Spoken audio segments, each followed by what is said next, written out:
Olá, nós vamos começar hoje a nossa quinta e última aula do nosso módulo em que tratamos da Lei Complementar 123 de 2006, tocante especificamente aos benefícios com relação à possibilidade de aquisições públicas em favor de microempresas e empresas de pequeno porte.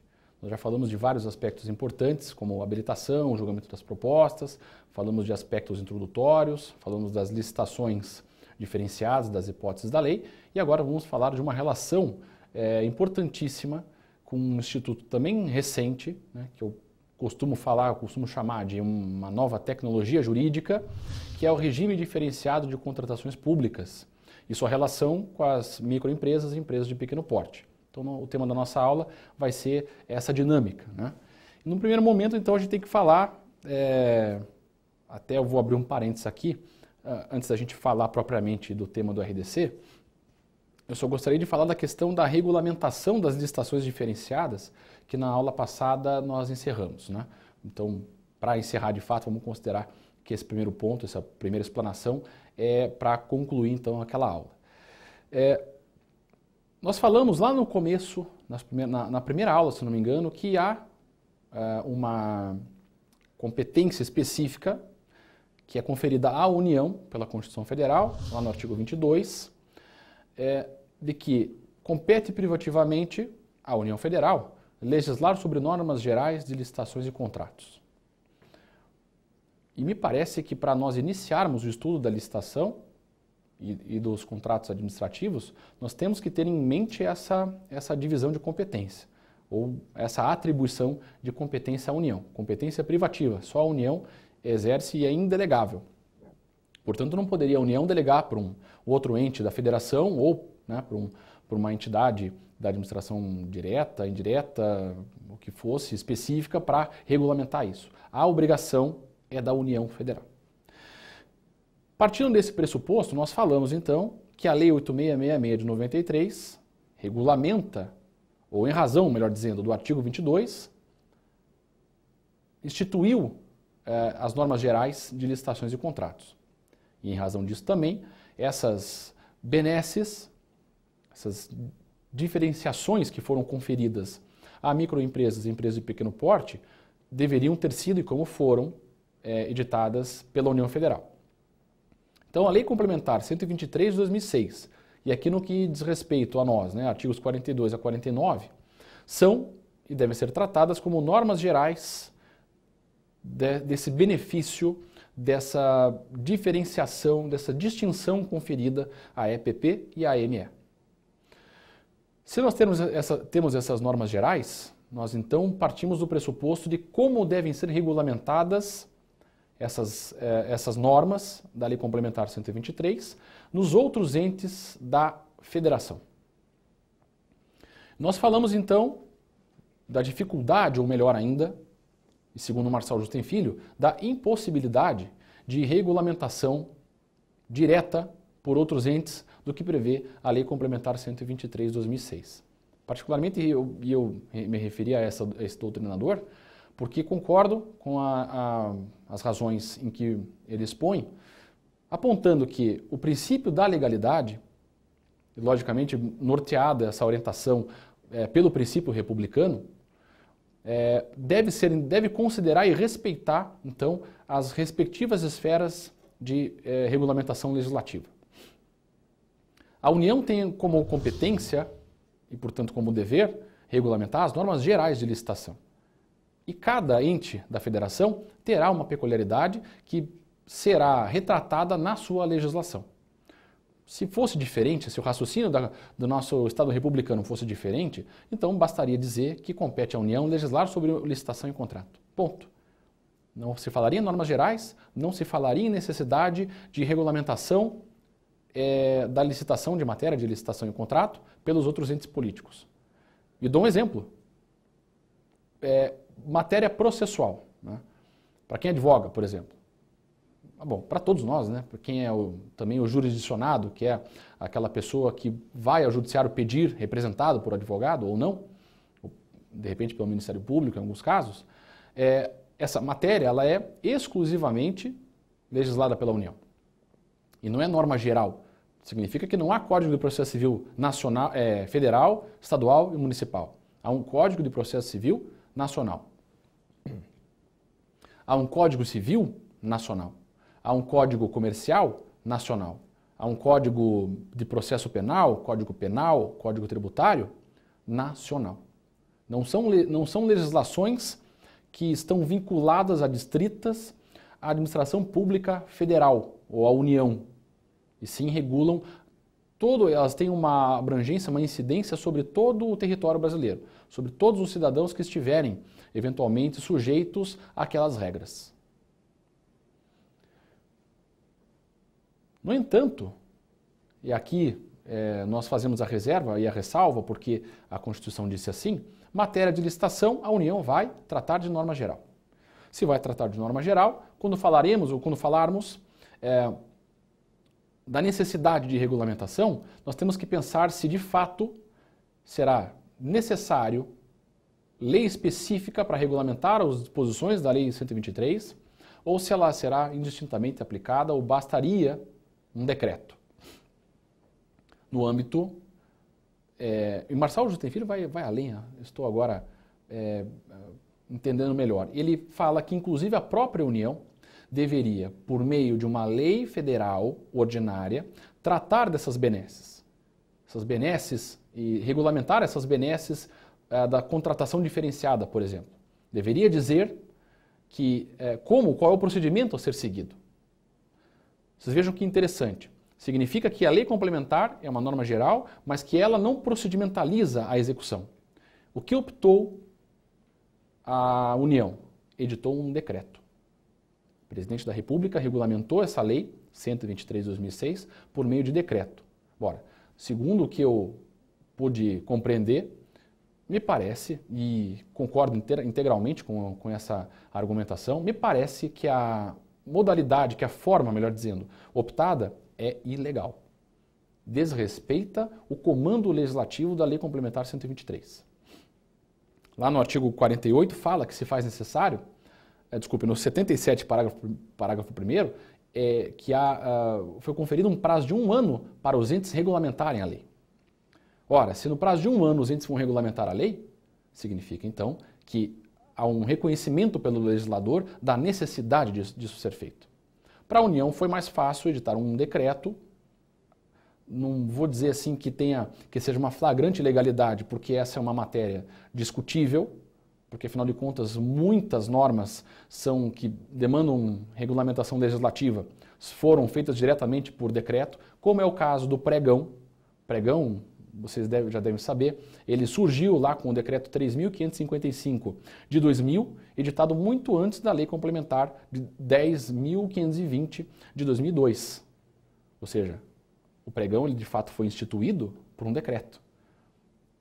Então a gente percebe aqui que há uma necessidade, não vou nem dizer uma tendência, né? Há uma necessidade de, em alguns casos, tangenciar o processo legislativo exigido, até pela demora, para evitar também algum tipo de ingerência com relação à governabilidade do legislativo sobre o executivo. Há umas questões, umas discussões bastante interessantes, mas para nós o que importa, e me parece que Marçal Justen Filho pontua nesse sentido, importa uma necessidade, então, de regulamentar por meio de lei, dentro de cada ente, a execução dessa benesse, que seriam as licitações e contratações diferenciadas.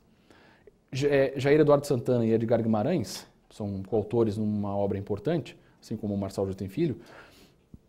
Tem uma obra que é um exemplo, ela é exemplar, vamos dizer assim, porque são as primeiras, né? As duas são as primeiras obras, talvez, entre um universo de tantas que conseguem aliar a prática com a técnica doutrinária e teórica. Eles apontam que, na verdade, há a possibilidade tanto de regulamentação direta, como optou, no caso da União Federal, regulamentar diretamente por decreto, ao invés de editar uma legislação específica.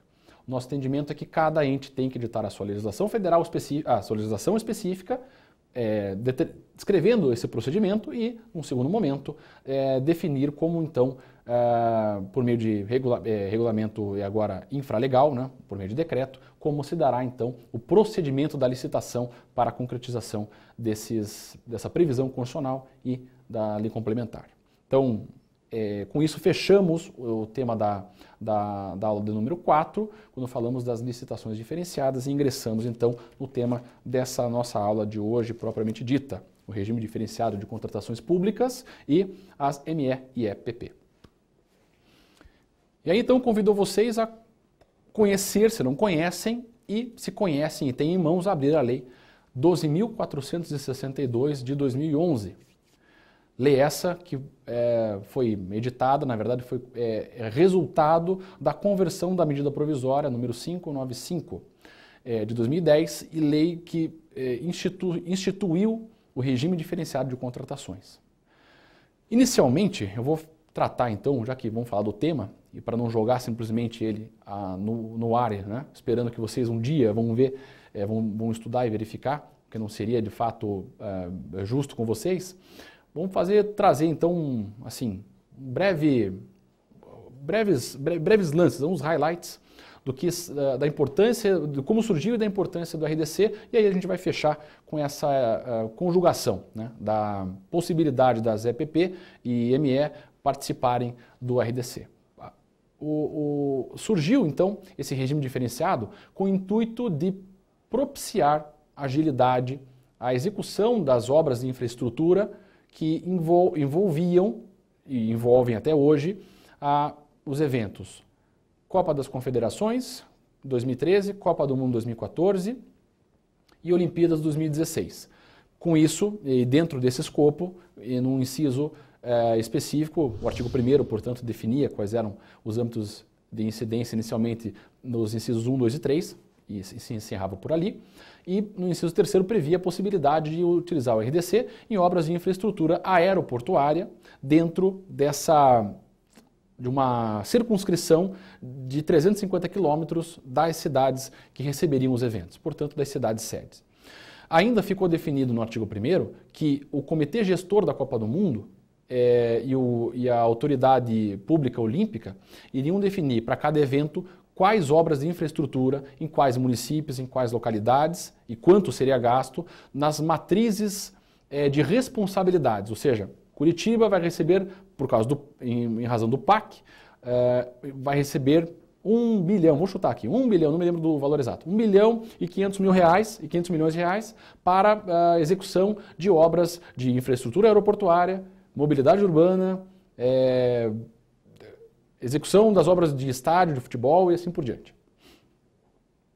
Então nós tínhamos essas 3 previsões. E aí com o tempo se incluiu a possibilidade da realização de obras para implantação do SUS em âmbito nacional, depois ainda a possibilidade de obras da construção do sistema penitenciário, inclusões essas que na verdade tratam muito mais do que os eventos.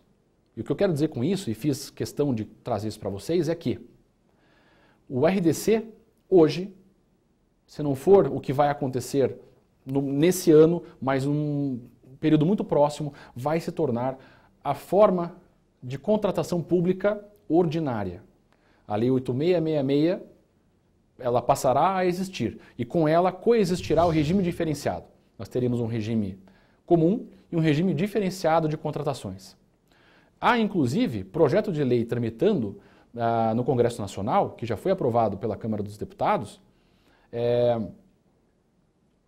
que foi encaminhado, que foi aprovado no Senado, foi encaminhado para a Câmara dos Deputados, para transformar o RDC, de fato, num regime aplicável a toda e qualquer contratação pretendida pela administração pública.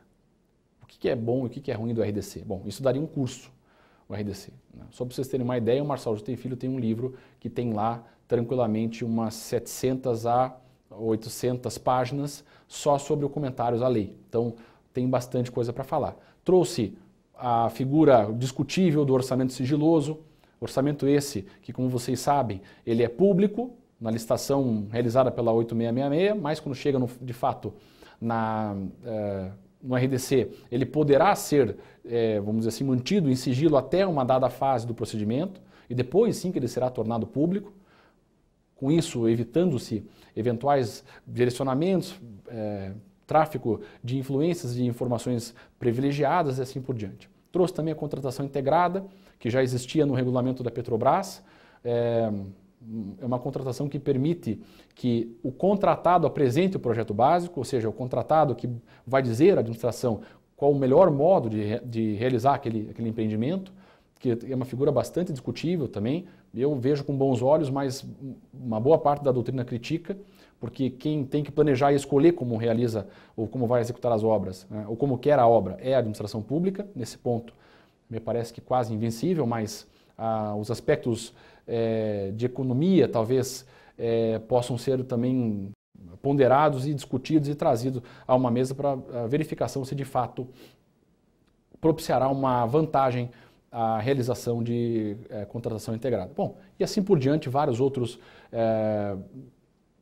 institutos e meios de execução dos contratos. Então, o que nos importa agora é, primeiro, nós sabemos que existe o RDC, sabemos qual é a lei, sabemos que o seu âmbito de incidência vem crescendo e talvez se torne um regime geral, um regime não geral, abrangente, mas especial. O geral continua sendo o da Lei 8666 de 93. E aí nós temos então que relacionar o que as ME e as EPP poderiam ter de participação no RDC. Bem, se o RDC prevê formas que poderão oferecer melhor eficiência na execução de contratos, então significa que será vantajoso também para as EPP e as ME participarem dessas contratações instauradas por meio da lei, ou em razão da Lei 12.642 de 2011. Essa lei, ela traz no seu escopo, e na verdade em vários dos seus dispositivos, como finalidades do RDC, os objetivos, a promoção do desenvolvimento nacional, promoção, a inclusão, a promoção da economia de escala. Tudo isso são coisas que, na verdade, poderão ser incorporadas às previsões que nós vimos aqui, por exemplo, do artigo 48 da Lei Complementar 123 de 2006. Nós podemos tranquilamente concluir que será possível, que será vantajoso que o fomento pretendido pelo Estado brasileiro, ventilado nesse dispositivo do artigo 48, que ele seja também ampliado para as contratações que serão realizadas em razão da Lei 12.462. Ora, os eventos estão para ocorrer, Copa do Mundo agora em junho, né?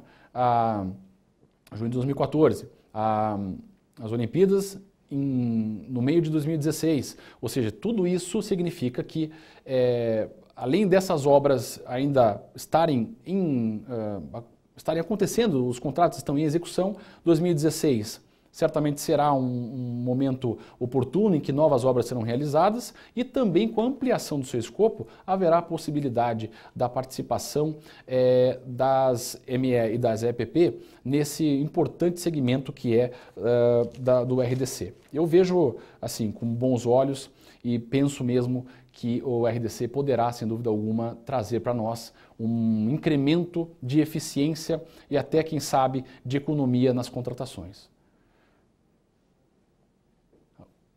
Todos os dias nós vemos nos jornais notícias sobre corrupção, sobre superfaturamento. Quanto mais requisitos de desempenho e de eficiência nós conseguirmos estabelecer, mais fácil será controlar a execução dos contratos e as contratações realizadas em razão, então, das leis que existem hoje no Estado brasileiro. Se nós temos, então, a Lei 12.462 e que, de fato, ela vai se tornar um regime que, lado a lado, com o da Lei 8666, definitivo, perene, então nós temos que considerar, sem dúvida nenhuma, a participação das microempresas e das empresas de pequeno porte. Nunca esquecendo que se trata de importante atividade de fomento, que é exigência constitucional, dos artigos 160, inciso 9º, e 179 da Constituição.